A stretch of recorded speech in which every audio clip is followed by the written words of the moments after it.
bilang tugon sa utos ni Pangulong Ferdinand R. Marcos Jr. na palakasin ang proteksyon ng publiko laban sa mga panloloko online.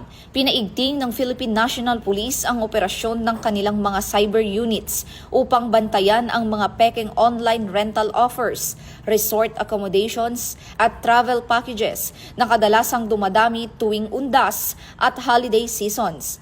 Ayon kay Acting Chief PNP Police Lieutenant General Jose Melencio C. Nartates Jr., inatasan ang lahat ng istasyon ng pulisya at cybercrime unit na maging mas aktibo sa mga pagsubaybay sa mga kahina-hinalang online transactions at agad na aksyonan ang mga ulat ng cyber fraud.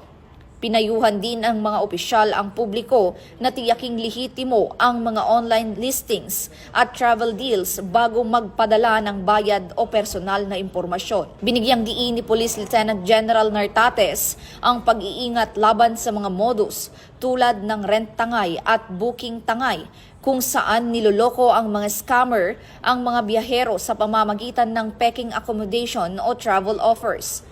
Pinayuhan naman ang publiko na agad i-report sa PNP Anti-Cybercrime Group ang anumang kahina-hinalang online activity at gamitin ang Unified 911 hotline para sa agarang tulong. Patuloy na iginiit ng PNP ang kanilang suporta sa advokasya ng Pangulo para sa bagong PNP, sa bagong Pilipinas, serbisyong mabilis, tapat at nararamdaman sa layuning mapanatili ang ligtas at scam-free sa pagdiriwang ng mga Pilipino ngayong undas at Kapaskuhan.